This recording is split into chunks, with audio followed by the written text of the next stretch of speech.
একটা সাধারণ আলোচনা আপনাদের সঙ্গে করতে চাই। তরুণদের দল এনসিপি নিয়ে নানা আলোচনা।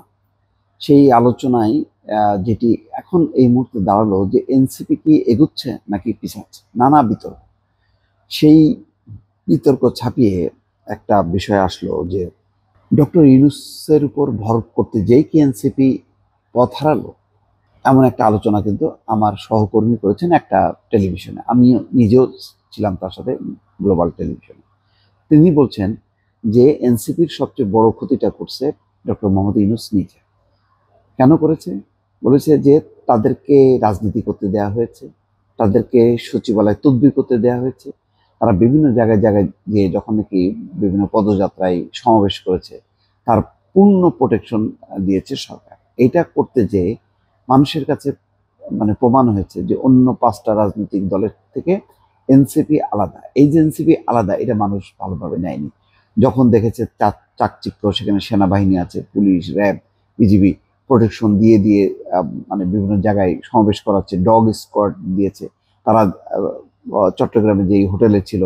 তো এইগুলো মানুষ ভালোভাবে দেখেনি। আরও নানান রকম তো বিতর্ক আছে, কিছু গুলশানের চাঁদাবাজির ঘটনা, সচিবালয় তাদের তদবিরের ঘটনা, বিভিন্ন জায়গায় দপ্তরে, সরকারি দপ্তরে তাদের অ্যাটাচমেন্টের মধ্য দিয়ে যেই বিষয়টা আসছে যে সেখানে মানুষের সেবার বদলে দেখা গেছে সেখানে তদবির হয়েছে, তারপরে চাঁদাবাজি হয়েছে। এই ব্যাপারে পুলিশ তাদেরকে যে তাৎক্ষণিকভাবে অ্যারেস্ট করা, সেই কাজগুলো করেনি। এখন শেষ সময়ে এসে গুলশানের ঘটনায় ধরা পড়েছে এবং পুলিশ অ্যাকশন নিয়েছে, কিন্তু ততক্ষণে কিন্তু অনেকখানি সর্বনাশ হয়েছে এবং ডক্টর মোহাম্মদ ইউনূস কিন্তু পিছিয়ে এসেছে। প্রথম দিকে তিনি তরুণদের দল হিসাবে যেমন উচ্ছ্বাসটা বলেছে, তবে তিনি আশঙ্কাও করেছিলেন যে তিনি বলছিলেন যে প্রচলিত রাজনীতি ধারায় যখন নাকি তারা মাঠে নামবে, তখন তারা কতখানি নিজেদের কে প্রতিষ্ঠিত করতে পারবেন, বিতর্ক মুক্ত রাখতে পারবেন, সেটা প্রশ্ন। ফলে এটাকে তিনি ঝুঁকিপূর্ণ মনে করছেন। তবে তিনি আশাবাদী, যেমন নাহিদ ইসলামকে যেভাবে তিনি বিদায় দিয়েছেন, মাথায় হাত বুলিয়ে ডেকে এনে তাদেরকে এত সসম্মানে বিদায়, সাধারণত মন্ত্রী পদমর্যাদার উপদেষ্টা হোক বা মন্ত্রী হোক কারোর হয় না, নাহিদ ইসলামের হয়েছে। তবে সবাই এই কারণে মনে করেন যে ডক্টর মোহাম্মদ ইউনূসের সাথে এনসিপির একটা সম্পর্ক আছে। তিনি নিজেই বলেছেন যে ছাত্ররা আমাকে ক্ষমতায় এনেছে, কিন্তু যেই ছাত্ররা তাকে ক্ষমতায় এনেছে সেই ছাত্ররা যখন দল করলো, তখন দলেরও তিনি একটু আশীর্বাদ দিতে গেলেন, সমর্থন দিতে গেলেন, এবং এটাই মানুষ তখন মনে করলো এটা কিংস পার্টি। যেমন কয়েকদিন আগে টিআইবির ইফতেখারুজ্জামান পরিষ্কারভাবে বলেছেন যে এনসিপি হচ্ছে কিংস পার্টি। মানুষ সেইভাবেই তাদেরকে ধারণা করে। এই বক্তব্যগুলো বিপরীতে কোনো ন্যারেটিভ কিন্তু তারা তৈরি করতে পারেনি। তারা যেটি মাসুদ কামালও বলছিলেন যে তারা বিতর্ক করার চেষ্টা করছে, তারা আলাদা, এমনভাবে তারা বিএনপির বিরুদ্ধে কথা বলেছে, তারা জামাতের জাতীয় সঙ্গীত কেন তারা গাওয়ার বিরোধিতা করলো। শাহবাগে যখন নাকি তারা আওয়ামী লীগ নিষিদ্ধের আন্দোলন করলো, তখন জামাত শিবির তারা যখন নাকি যুক্ত হলো, সেখানে স্লোগান নিয়ে তারা আপত্তি করলো এবং জামাতের বিরুদ্ধে প্রকাশ্যেই তারা বলল যে তাদের স্বাধীনতা মুক্তিযুদ্ধ নিয়ে তাদের প্রশ্ন আছে।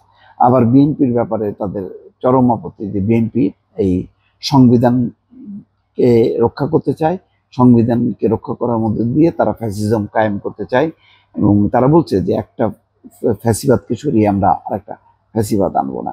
কারণ বিএনপিকে লক্ষ্য করে বিএনপির চাঁদাবাজি, দুর্নীতি, এইগুলোকে তারা বারবার তুলে এনেছে। অন্যদিকে জামাতেরও মৃদু হলেও তারা সমালোচনা করেছে। এইসব সমালোচনার মধ্য দিয়ে তারা নিজস্ব একটা অবস্থান তৈরি করতে চেয়েছে, কিন্তু বাস্তবে সেই জনভিত্তিটা, সেই সাড়া কিন্তু তৃণমূল পর্যায়ে পাওয়া যায়নি এখন পর্যন্ত। এনসিপির নেতাদের যত কর্মকাণ্ড, ফেসবুকে তারা যতটা সফল, মাঠ পর্যায়ে সবার সমাবেশের মধ্য দিয়ে তারা তাদের সেই শক্তিটা জানান দিতে পারেনি। সর্বশেষ গত 3 তারিখে যেটা দেখা গেল যে ছাত্র দলের শাহবাগে বিশাল সমাবেশের বিপরীতে তারা শহীদ মিনারে খুবই একটা অগোছালো, শক্তিহীন একটা সমাবেশ তারা করেছে।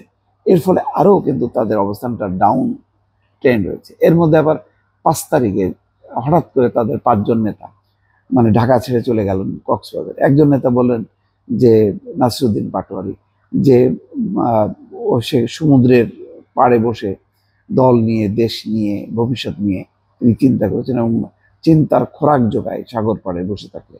এইসব কথাবার্তাগুলো সাধারণভাবে মানুষ ভালোভাবে নেয়নি, বরং এটা দায়িত্ব জ্ঞানহীন হিসেবে মনে করেছে যে এমন একটা গুরুত্বপূর্ণ দিনে তাদের ঢাকায় থাকা মানুষের সাথে মানে সেলিব্রেট করা, অথবা তারা ভাগ করে 5টা ডিভিশনে যেতে পারতো, সেখানে জনগণের সাথে মিশতে পারতো, কিন্তু সেগুলো কিন্তু হয়নি। এবং হাসনাত আবদুল্লাহর যেই কথাবার্তা, সার্জিসের কথাবার্তাগুলো আগে যতটা গ্রহণযোগ্যতা পেত এখন কিন্তু পায়নি। তো সেই কারণেই সব মিলিয়ে যে এই যে তাদের ডাউন ট্রেন্ড, এইটার কারণে মাসুদ কামাল বলছিলেন যে এনসিপির সবচেয়ে বড় ক্ষতি করে গেছে ডক্টর মোহাম্মদ ইউনূস। ইউনূস যখন দেখছেন যে না তারা পারছে না, এখন আর তার দায়িত্ব নিচ্ছে না। কারণ মাসুদ কামালের ভাষায় যে ডক্টর ইউনূস মানে মূলত সে তার নিজের মানে স্বার্থে নিজে কাজ করেন, অন্য কারো মানে যে স্বার্থে তিনি কাজ করেন বিষয়টা তেমন না। যাই হোক, এটা তার ব্যাখ্যা, তার সাথে আমি সম্পূর্ণ একমত নাই। কিন্তু এটার সত্য যে এনসিপির যে এখন যে ব্যর্থতার দায় দায়িত্ব, এটা কিন্তু ডক্টর মোহাম্মদ ইউনূস স্বাভাবিকভাবে নিতে চাইবে না, তিনি আর ওন করবেন না বলি এখন কিন্তু চাঁদাবাজির ঘটনা টটনা যেগুলি ঘটছে সেখানে কিন্তু আহ মানে অ্যাকশন চালাচ্ছে। এমনকি প্রশাসনে যারা আগে সমন্বয়ক পরিচয় দিয়ে যুক্ত ছিল, এখন কিন্তু অটোমেটিকভাবে কোনো ঘোষণা ছাড়াই কিন্তু সেই যুক্ততা কিন্তু বিচ্ছিন্ন হয়ে গেছে। এর ফলে এনসিপি যথেষ্ট কোণঠাসা হয়ে গেছে, এটা বলাই যায়। দর্শক ভালো থাকবেন, আল্লাহ।